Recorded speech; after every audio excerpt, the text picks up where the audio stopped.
Session 1 will deal on insight of impacts, and we'll deal with a discussion on how to increase impact on the one hand, but much more important is how to measure impact and what is realistic in order to expect of the measurement and the assessment of impact.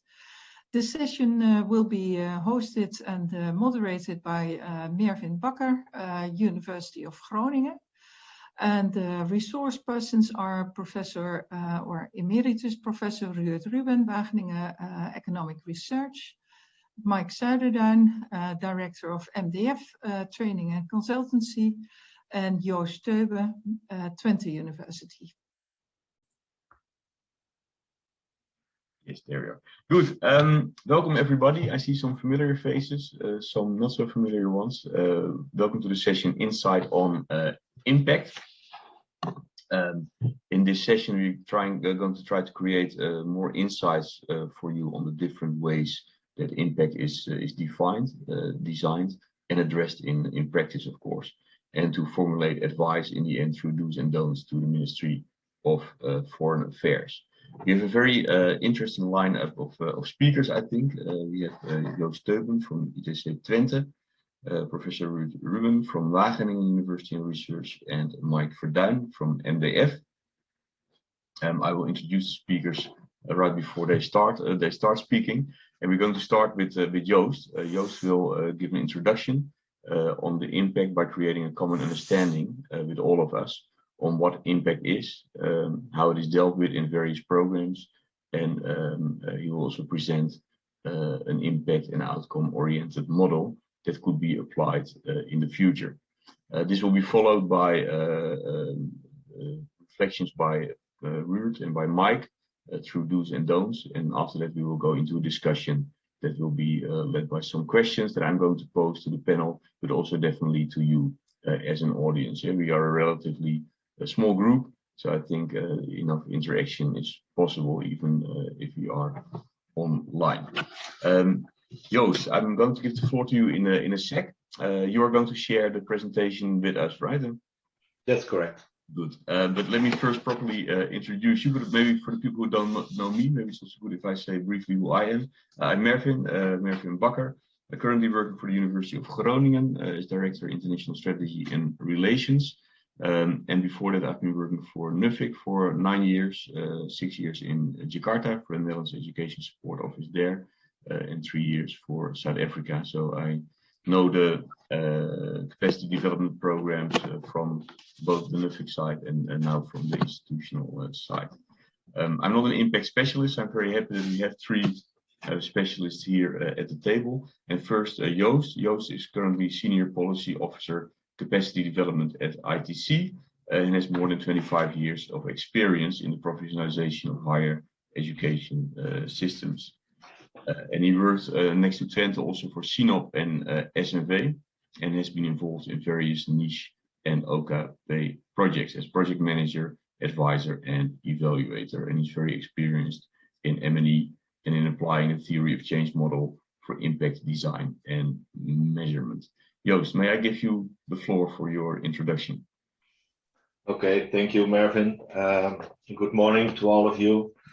Let me share my screen. I have been asked to present a short introduction on impact, just to start the discussion. And of course, within the presentation, there might be my personal view on impact and how I think we should use an impact model for program design and measurement. Let me see if I can find my presentation.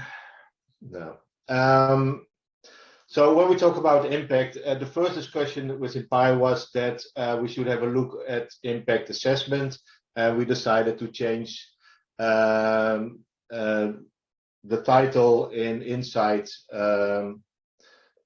on Impact, because we think that impact is really the backbone of the whole program design. So the new OKP program, but it also should be the backbone of your project cycle. So it is important to define your impact when you design and develop your project, and also when you implement or assess the impact. Probably that's all not new.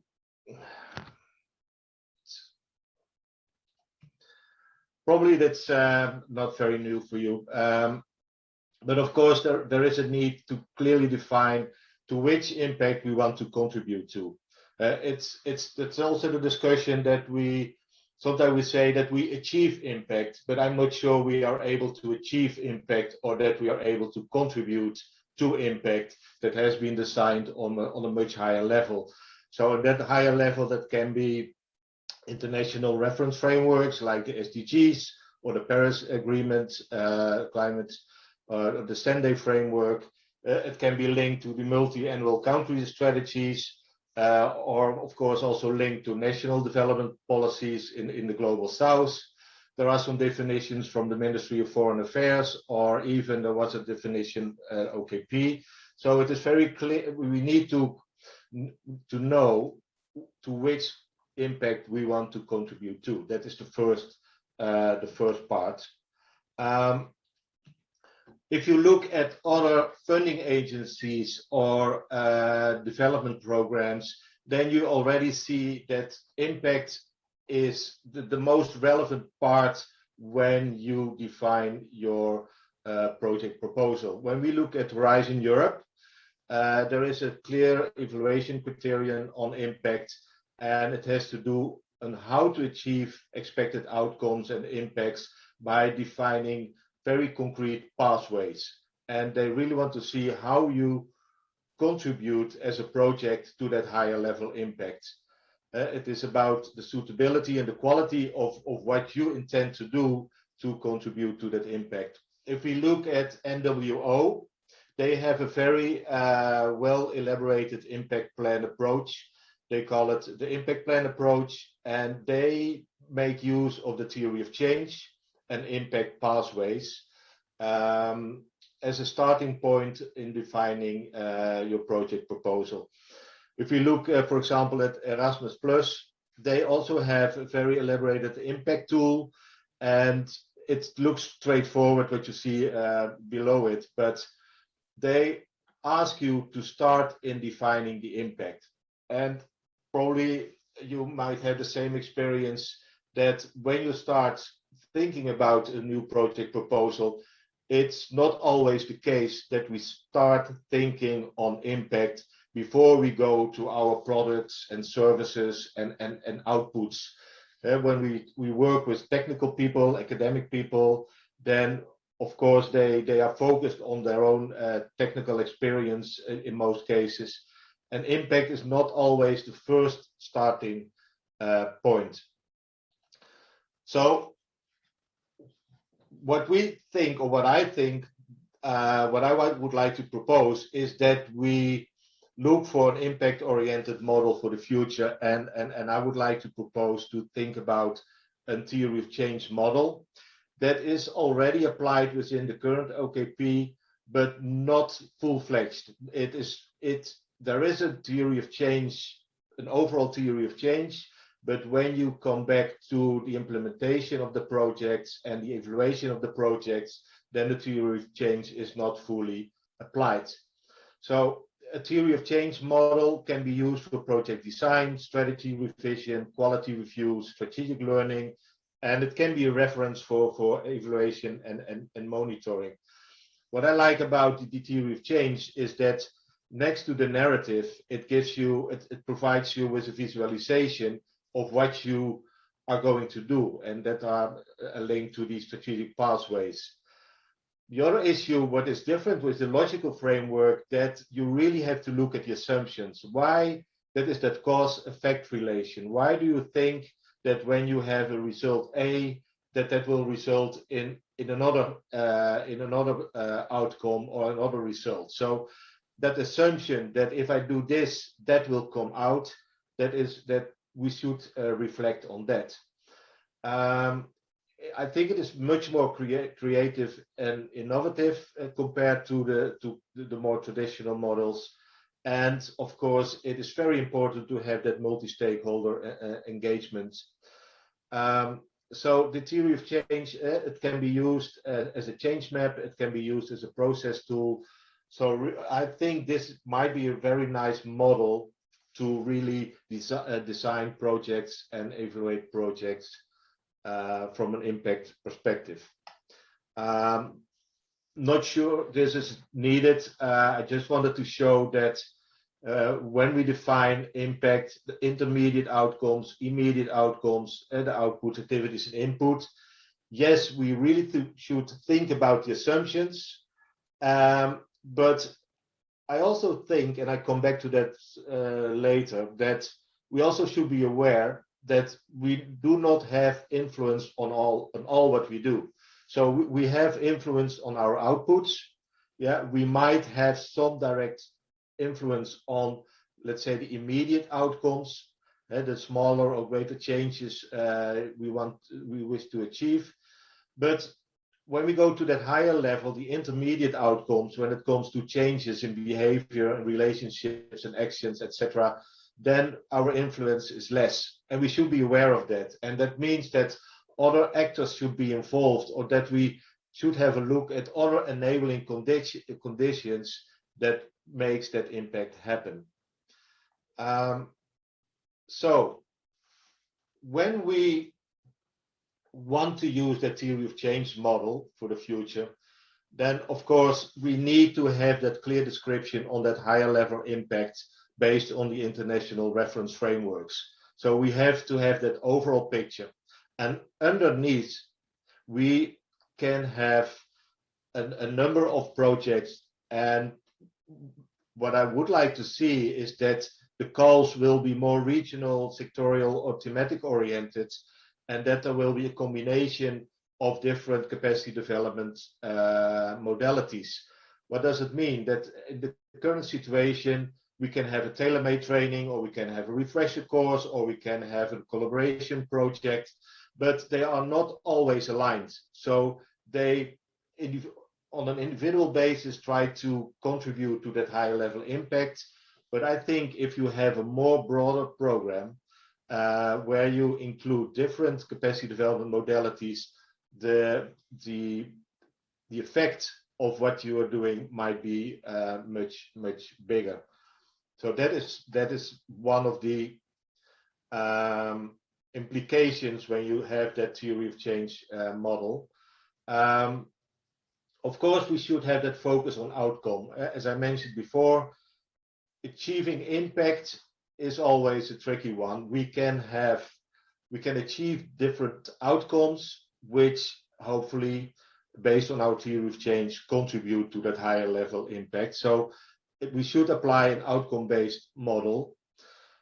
And the other one is, and I mentioned it already, that we do not have control of all what we want to achieve.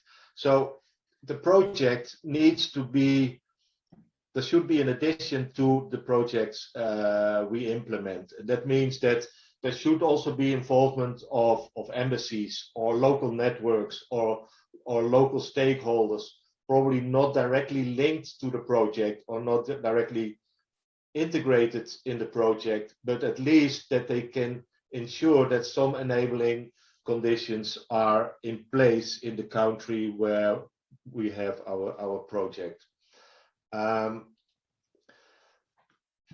It also means that we have to verify all the underlying assumptions. And that means for the program management that they should allow that when there are changes, contextual changes, that the program or the project implementers should be allowed to make changes in their strategic pathways.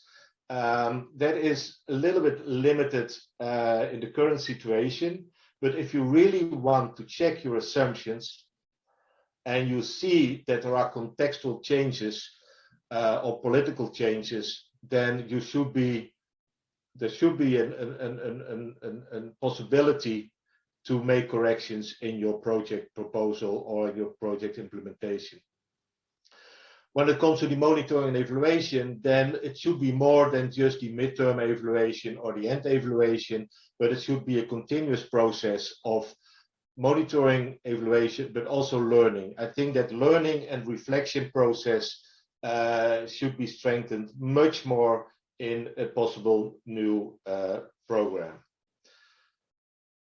So just to summarize, I think we should advocate for having that Dutch diamond approach very strongly implemented when it comes to the project program design.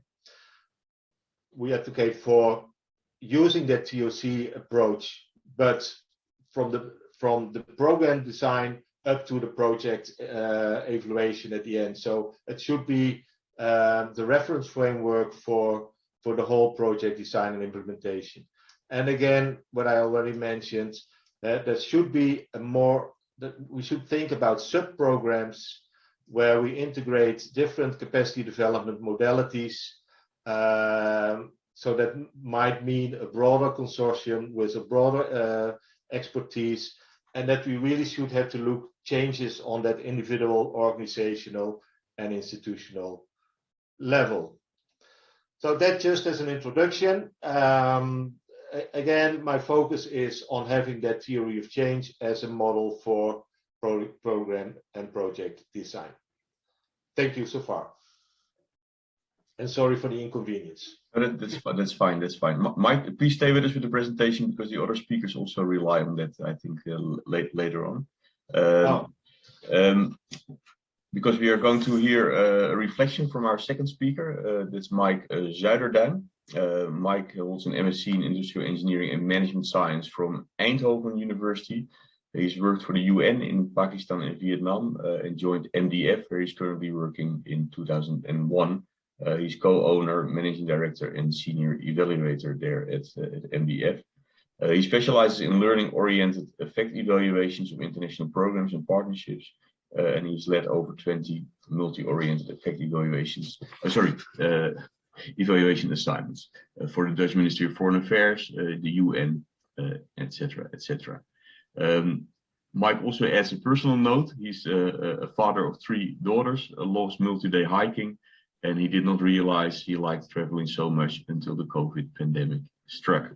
Mike, may I give you the floor? And please tell Joost whether you need the slide that you present. Yeah, maybe it's good to have the slide up. Good morning, everybody. I will wait for the slides to appear. Yeah, it's a challenge again. I again don't see it. I really don't know what's happening. I put share screen and I don't see anything. So. Okay. Well, I don't have the sharing rights. I don't know if there's a host who can give me the sharing rights, then I'll share the presentation from my side. Yes, I can share. Very good.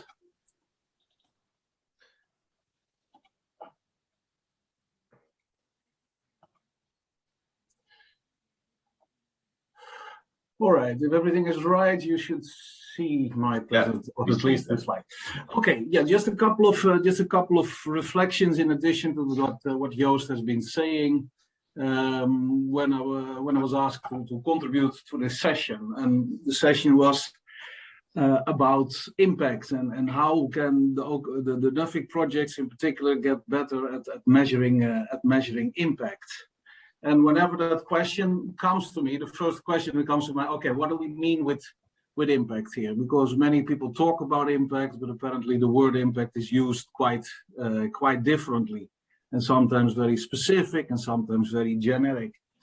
From the presentation of Joost, you could see that apparently in the OKP program, impact is referred to as something called sustainable and inclusive development, which is, of course, everything under the sun. So the question, the first, when it comes to the do's, as far as I'm concerned, is clearly specify, if you want to measure impact, what are you talking about and why are you measuring it? Because even if you would be able to measure sustainable and changes in sustainable and inclusive development, or according to the ministry, something called fair economic growth, then still you would have to ask yourself the question, so what? If I have now more insight in changes at that very high results level, what can I do with that information? Can I use it for learning and reflection, as Joost has been arguing, should be an important purpose of M&E efforts. And obviously, if you measure something very far away from your intervention at such a high and abstract level, there is very little you can learn from it unless you can indeed relate it to your intervention, unless you can either measure the attribution or the contribution. I won't go into explaining that difference, but that is basically the don't. Don't pretend to measure impact if you can't make a credible and useful contribution claim. Unless, of course, you purely do it for political reasons, to pretend to Parliament that we are making a difference in the world, in a country, or if you want to use it for PR purposes. But it doesn't serve you a lot of help if you want to use it for programmatic steering, let alone for project steering. Now, once you have clarity on why you are actually, what is that impact and why are you actually measuring it, assuming it is for learning and reflection, then you can go back to whatever program design you have, ideally a theory of change maybe, or a more conventional results framework, and ask yourself, what do I need to measure in order to serve the purpose of M&E? And you will probably come to the conclusion that you would want to measure something that is a little lower, in the results chain, somewhere in that sphere of outcomes. And of course, in project design or program design, we may now at least distinguish two outcome levels, but the theory of change, of course, already illustrates that there are many more different types of outcomes and many more different types of, and many more levels of results that can be distinguished from all those outcomes. So make it clear to yourself, for learning purposes, what do I want to measure? Because the complexity of a theory of change, as you saw from that picture, is already so much that there is no way you can measure and examine all those plausible or causal relationships from one result to the other. Since these are assumptions, since a lower result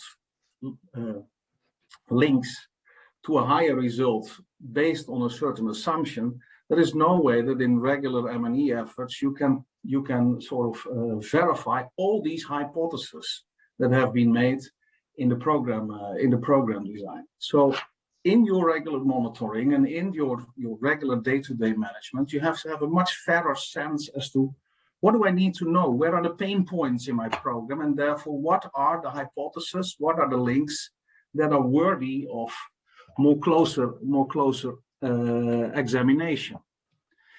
And if you do it like that, then you may make monitoring and evaluation also more interesting to the partners that you are working with. You most likely will recognize that a lot of the M&E efforts and most of the evaluation assignments that I am involved in, of course, are on paper, both learning and accountability exercises, but a lot of it remains donor-driven. We go into this exercise because it is part of the agreement, it's part of the contract with NUFIC. So we do it to satisfy NUFIC. Now, then we shouldn't be surprised if at the recipient partner end, the enthusiasm to spend a lot of time and energy on this is not so great.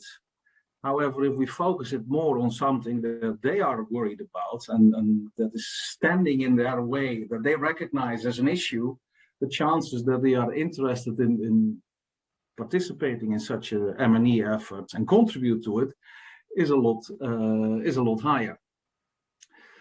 So that is another don't. I mean, whenever you want to organize your M&E efforts, make sure that it is relevant to the project and not just relevant to whoever happens to finance it. A third and final do that I would like to present is once you've made the choice of what you are going to measure, make sure that your measuring stick fits the bill. There are all kind of different types of results that are being pursued in programs, and some are more complex than others.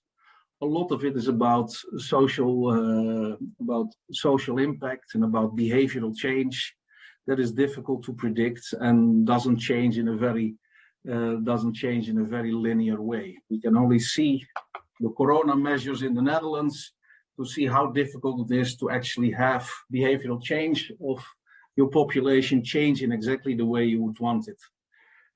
So if that is the case, if that behavioral change is not so easy to predict and linear, then also working with traditional smart indicators may not work very well, because these presume a certain level of predictability, that we know is not there in reality. So you may end up trying to measure something that has lost its relevance very soon after the indicator was taught up.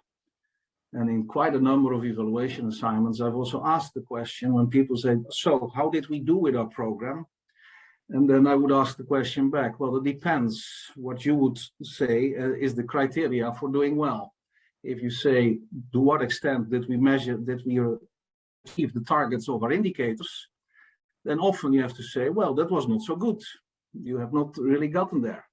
But that does not mean that the project is a failure. That just means that the project had an organic evolution and started doing things that were much more relevant than just putting the indicators in place. So using complex aware methods, which are there nowadays, outcome mapping, for instance, linked to behavioral change processes, the COM-B model of John Main to measure contribution. These are all, as far as I'm concerned, quite practical methods that can be applied to measure more complex change. And last point I'd like to make is, whenever you go and evaluate a project, don't forget the early signs of progress by looking too far ahead. Outcomes are often formulated relatively ambitiously, reflecting a change that is hoped to be achieved by the end of the program. So also the argument is made, you can only measure it towards the end. Well, that, as far as I'm concerned, is nonsense, because every outcome is the result of a process that goes in small steps. But you have to understand, and at least theorize these small steps, so that you can you can look for the early signs of progress.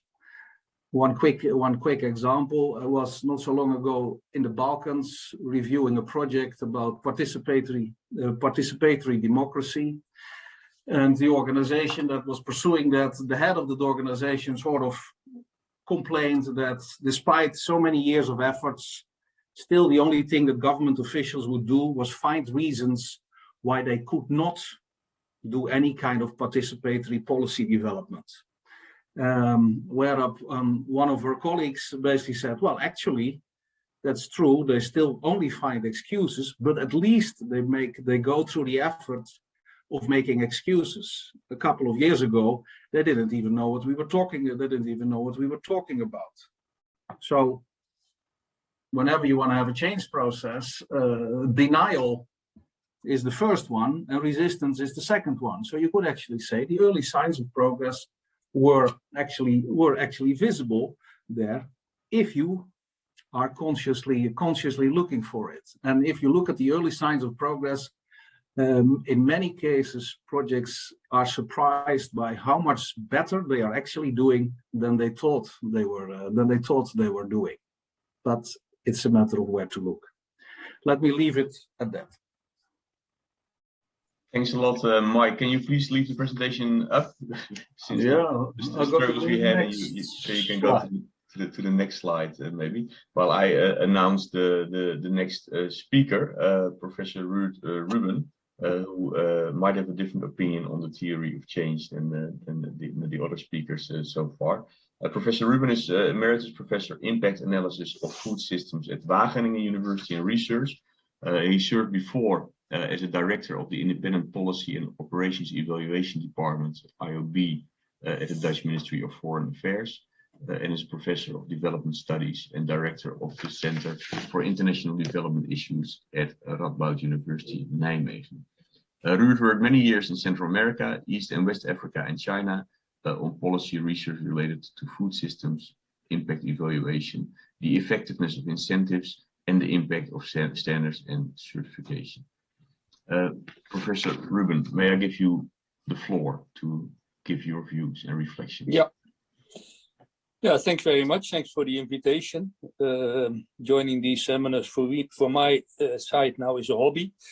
So I can speak a long time, but let me just make a few suggestions and remarks that might be useful. I started my career, by the way, with nothing. 40 years ago, establishing a new department of economics in the National University in Nicaragua. And I still keep contact with those people. So I can say a little bit about long-term impact for 40 years. And I'm always surprised that, or not surprised, but I think that we should always know that, let's say, education and training programs do not give, let's say, so much short-term outcomes. But if they are well embedded in institutions and in personal lives, then they generate a remarkable dynamic. So I'm, in principle, I think, and that's also an opinion in my field of expertise, education is the highest and one of the highest on the list in terms of effectiveness and impact. So that's a positive starter. The modesty, however, is from the other side. When I was the director of IOB, we maintained more or less a kind of a norm, a criterion, how much to spend on impact assessment and monitoring and evaluation. So that, and we said it is 1%, perhaps 2% of the budget, but no more. So if you have $1 million of a budget for a program, you can spend about 10,000 in M&E, which is 2 weeks of work of one person. So I think some modesty is important. You don't have to do everything, and many things are already known. So that's a little bit my reflection on do's and don'ts. I will start with the don'ts. I'm not a big fan, to be honest, of theories of change, because I think they bring in so much complexity that it's not always stimulating, and it also is certainly not useful for measurement. Because the theory of change remains within the framework you are executing a project. I'm from the school of the experiments, and you might remember Esther Duflo, who wrote a book a couple of years ago and got the Nobel Prize even, and she looked at education and training programs, and she found that the most effective incentive for upgrading programs were not in teacher training or better school books or even classrooms, etc., but they were found outside the schooling environment. For instance, making separate toilets for females was very much encouraging for them to complete the study program. And similarly, sanitary napkins, and even, let's say, the most important and impactful investment for having high returns on education in Kenya was an investment in deworming. So it is a health investment that gives a return in education. And that is usually not captured in theory of change. It would be too complex even. But it is very important to understand that if you want to influence a system, you should not always stay within the system in only thinking about what you can offer. So the second don't is related to the fact that I believe that there is a lot of knowledge and proof already on impact of education and training programs. There are hundreds of impact studies all over the world.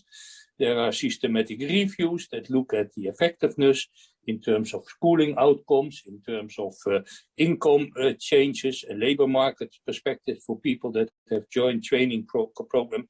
So there is no need at all to repeat that. It is far more interesting to have a look at, let's say, what was mentioned by Joost, intermediary outcomes. So things that you could expect in the short and medium term, and that have to do much more with how people change their lives, their attitudes, their behavior, etc. And it's not only just the participants, but also, let's say, within the participants, I think the most important focus should be on gender differences. So differences in uptake by males and females. That's still where the largest delay in terms of educational progress is observed. I was part of the ministry when the Dutch government decided to stop with educational investment under Deputy Minister Knapen. And I was really struck by the fact that all the evidence was that we should continue that type of work. The ministry nevertheless neglected that evidence and went to other areas. Now it's coming back, which is interesting, but it also indicates that, let's say, the political relevance of impact studies also has its limitations. The third don't is that I think we should not focus too much on those, what I call observable outcomes, the measurement of things, because that's what, of course, the ministry wants to report internationally in a system called IATI, how much people joined, what is the extra labor force that is created, etc. But that's not extremely interesting. It's far more interesting to look at how the educational system performs. For instance, if there is a low dropout rate, or if the gender differences are reduced, etc. Those are, let's say, the key outcomes you should have in mind of your programs, far more than just those general things. So what does this mean, just as a suggestion, for your future work, and how could you give hands and feet to those thoughts? And I have three suggestions for you. First of all, I don't think an individual program in OKP, they are not so big as I have seen, 1.7, 1.8 million perhaps. Don't evaluate individual programs. Try to develop, let's say, a comparative approach that looks at, with a similar framework, at different OKP programs. So standalone evaluations don't contribute too much. Don't do them, simply. Secondly, if you want to learn, you should not implement and roll out a program as it is defined in your project proposal. That's in a certain way a guarantee for failure. The programs that you present should have a lot of experiments and variation in their implementation. So you should start with the recognitions that there are certain things you don't know yet and you want to find them out. So just to give an idea on what type of variation, I think you could have the same program with a long course and a short course. You could also implement the course once and repeatedly. You could have mixed groups and only female and male groups. So there are many different ways of organizing the same program, and then you can compare what they deliver to the participants in terms of attitudes and skills. And that is normally not very much appreciated, but it is important to recognize that these are particularly the aspects we don't know, how learning processes work in those different contexts. And then finally, in line with what Mike said, I'm also very much in favor of doing evaluation during the implementation. It's called real time, but you should also know that you can't then focus on everything. If you want to have possibilities for adaptive management, you should know beforehand what type of variables you have during the implementation of the program you might want to change. And I thought in a few that might be important. Perhaps you could change the composition of the curriculum. Perhaps you could change the group composition. Perhaps you could change the frequency. And perhaps you could change, let's say, the what we call spillovers, let's say, the effects of a program on non-participants, on fellows, on neighbors, etc. So this is just a few practical suggestions. You are totally free to throw them away, but perhaps they are useful as well for your further reflections. So thanks very much. Thank you very much, Ruud. Very valuable, I think, and the input of all three speakers very valuable. That brings me to a next question to you three speakers first, but also to the audience later on. And that's because you all three spoke about how you should measure impact, and especially at what level we should measure it. Yeah, Ruud, you said about we should look at the different modalities within the Orange Knowledge Program, for example, and see how we can compare between those. Should you? But the question remains: and at which level should we measure impact? Should it be at country level or at the individual level? a participant.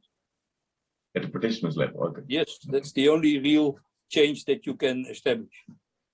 Or an institution that you are supporting with a program, that's also possible. But finally, education is an investment in a person. Joost or Mike, do you think the same? No, I wouldn't, if that is possible, right? I mean, but then you probably come to something like tracer studies or so. But I would certainly agree. Focus, especially during the implementation, focus your efforts on the institute that you're working with or the department that you are working with. Don't go too far out, and certainly not too fast. So immediate, a midterm review focuses on immediate outcomes and not on, but much more on the process towards. That's, I think, the bottom line of my suggestion. Your project design just articulates a couple of steps in a change process, because you can't describe the whole thing in your project design.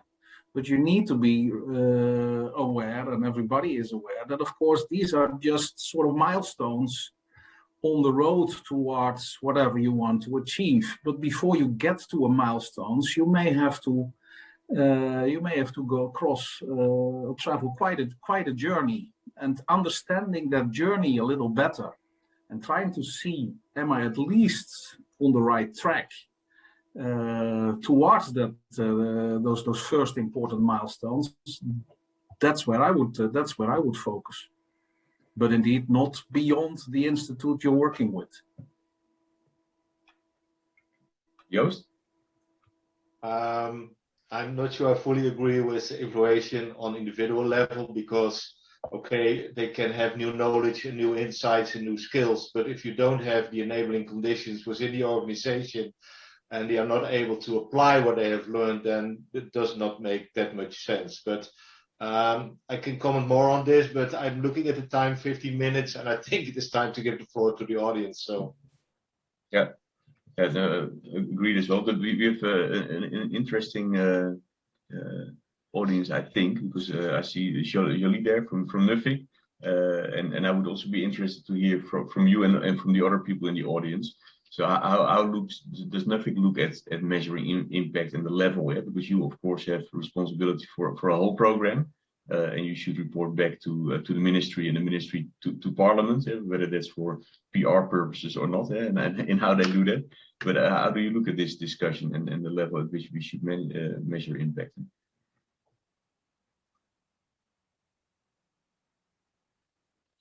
Thank you, Mervyn. No, I find the discussion very interesting, and of course, the Orange Knowledge Program was mentioned various times, so I already recognized a lot of the way we have set up our impact measurement. I think what was stressed by Joost, that it should be clear why we are asking for this impact monitoring. We really try to make this very clear. Because what we really want is to show the longer term effect of the investments, in order to have a platform of acceptance and political support, in order to make sure that those investments in these kind of programs are guaranteed for the future. Because I really liked very much the do's and don'ts that Ruud mentioned, and his confidence in that impact is already well known.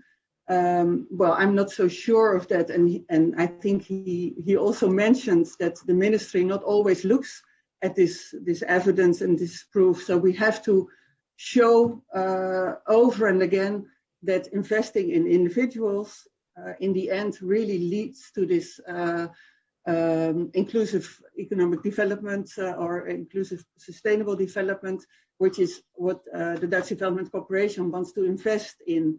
And if they want to focus on food and nutrition security and sexual reproductive health and rights, then we really have to show how investing in education of individual professionals in the countries, how that contributes to effects and impacts on food and nutrition and well, the four priority areas of the Dutch development cooperation. So this is very, very important. We developed our theory of change. We really, I think we did a good job with explaining all the arrows, the assumptions, how investing on the individual level and on the organizational level leads on the intermediate and longer term level.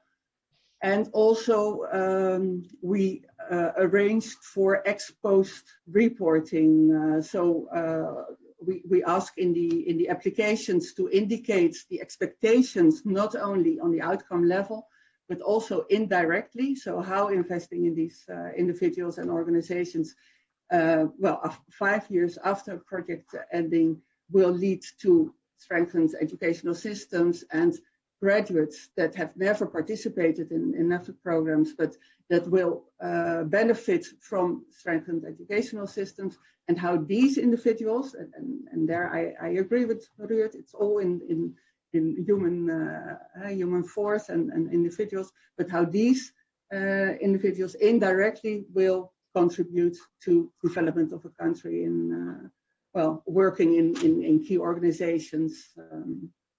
So I recognize a lot of what has been said, and of course it's very interesting, Ruud mentioning that not focus on numbers, but then I think if you want to show gender differences and dropout rates, these are numbers, so you show them in numbers. So I very much agree that you don't only have to look at quantitative indicators, also qualitative indicators.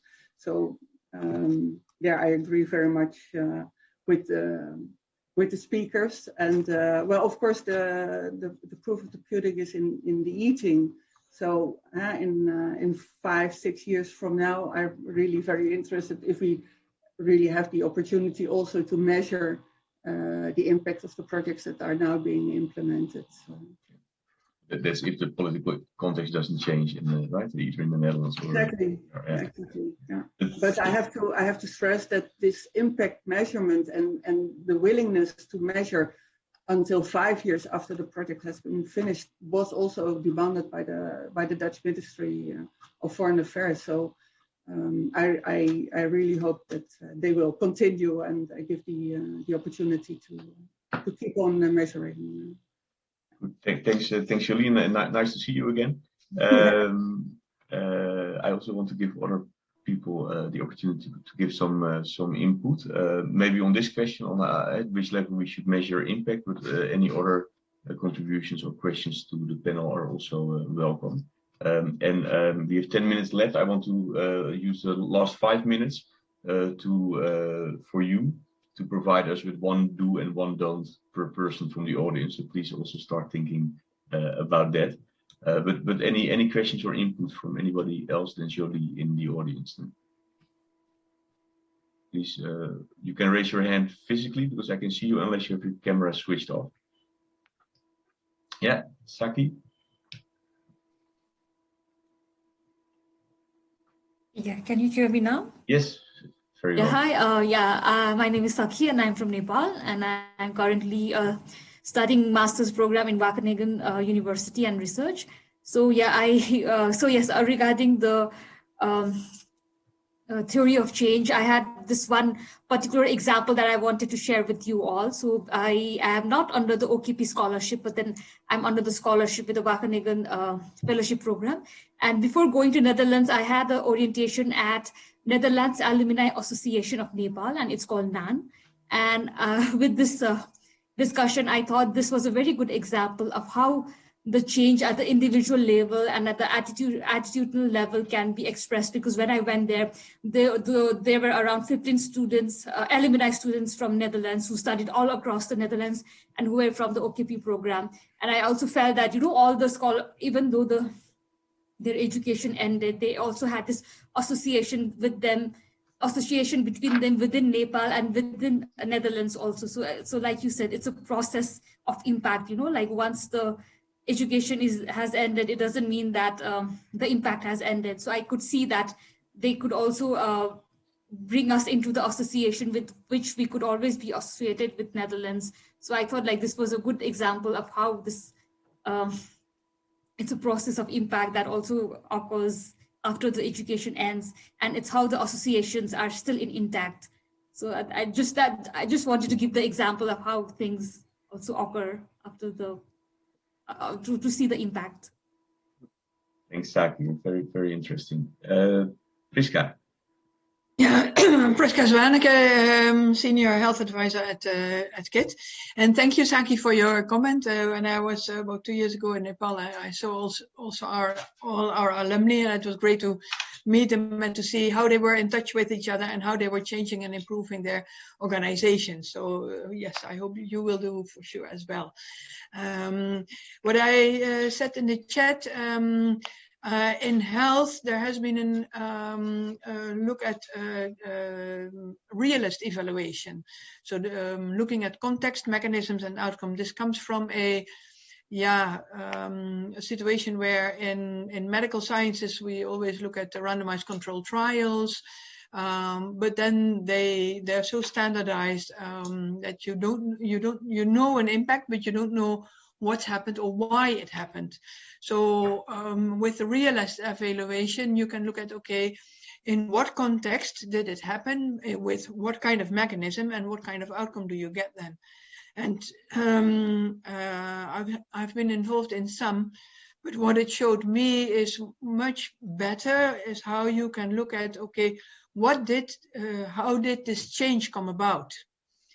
And I think for future projects, that's the most important what we want. We, of course, need to present to the ministry our impact and what have you not, but how we are changing people and organizations and how the context influences that situation is, to me, very important. And I think we need to look more at methods how to measure that. And I find the realist evaluation a possible method. I don't know whether people are familiar with the realist evaluation. So Priska, you're also advocating for the let's say more the understanding the journey part and measuring that. Then okay, yeah. Just want to make sure that I understand correctly. Yeah.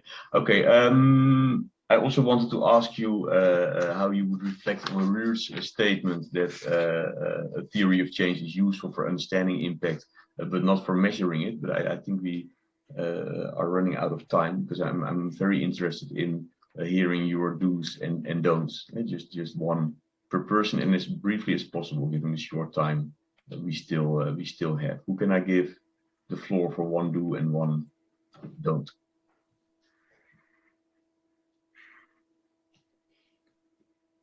Yeah, Caroline? Yes, hi everyone. So probably very obvious, but my do, and we've heard talks about it in this session, but the main point of the impact is that with, I think that Mike said it, we should not put some specific technique onto people, but also concerning impact. I think it is very important to make sure that we strive for the impact that is actually requested, and not the impact that we think is needed. So very much a communication issue, and that deserves some talks. And the don't that I would want to stress is that to make sure with this impact assessment and impact studies that we make sure that there is still room for flexibility and for a specific country or organization view on things. Yes, you mean country-specific flexibility, but also changing context during programs and projects? Well, the fear I have is that we have this impact assessment very well defined, and it might work for most of the organizations or countries, that we always leave out a few. So to make sure that it's still quite flexible to be able to adjust it. Okay, who else? One do, one don't. I raised my hand. So yeah, Joost. Yeah. Now, what I see now in the discussion, that we talk a lot about impact assessment, but what I have seen from my own experience within the university, that when we present project proposals to NWO, or when now Horizon Europe is coming up, that defining the impact and defining your outcomes is also a challenge for a lot of people. So I would like to encourage the program management not only to look at the assessment of the impact, but also on forehand on how they can support the development, if we talk about a theory of change, but about that strategic pathway and how to develop well-defined outcomes which are measurable. So don't focus only on the assessment, but also support the design of the impacts and strategic pathways. At the start of the program, you mean? Yes, yeah. To get more support in that phase. Okay, good. Yeah, Jolie. If there's still time, I would like to add one do, and it's something I already mentioned, but it would be very good if donors would give the opportunity to measure impact. So do not forget after a project has ended. I came to think about it after Ruud mentioned the cooperation with the Nicaraguan universities 40 years ago. I just had some information about situation in Nicaragua, and it would be very interesting to have a look. Maybe 40 years is a lot, but of course we as NAFIC had a lot of programs, a lot of different characteristics. It would be very interesting if we had more possibility to look back at what we, of course, with all of you have achieved and learned from it.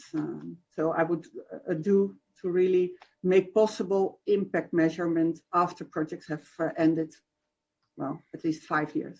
And with the donor, you mean the ministry, right? In this case, if you look at OKP, okay, yeah. Good. Okay, 1 minute left for one last do or one last don't. Ruud. Well, perhaps one final remark about this realistic evaluation, because it is indeed becoming very popular. But it also has a risk, because if a project fails, we always say it was the context that was not favorable. And if it is successful, people say, oh, we have done an excellent job. But of course, that's not true. So in a way, with the size of programs you are managing, you have very little impact on the context, I would say. So also be modest at that in that respect. You cannot expect that, for instance, an educational structure or a learning environment intervention that is really overstretching a little bit your reach. Yeah, modesty and realism. Yeah. Okay, it's Priska. I would like to say, sorry, one do is involve your end beneficiaries in when you develop the impact. It seems the obvious, but we often forget, because projects are often developed here in the Netherlands, and we have very little time to be able to really discuss and with people what they would see as a good impact. And the don't forget to look at how you bring about a change. Don't look only at the end target or impact itself, but the way we achieve it. I think Ruud already mentioned it. Try to experiment, try to find new ways on how to achieve impact. But we also need to document that and make it known to others in order to make sure that that people learn from it. Yeah. Okay. Good. I get some signs here from the organizers of this whole seminar that I have to finish here. I will not do that before. I would like to thank the audience for your input, but especially, of course, our three speakers, Joost, Mike, and Ruud. Thanks a lot for all your input. I'm going to use the next 15 minutes to try and put all your do's and don'ts and inputs into 3 do's and 3 don'ts, and then present it to Pascal and Freek. To my speakers, we are in a WhatsApp group. If you have any input on those do's and don'ts that really should be there, or a very nice formulation, feel free to add me that in the next 5 minutes. Thanks a lot. Again, I will stop the recording now, and I will see you back in the plenary session in 13 minutes.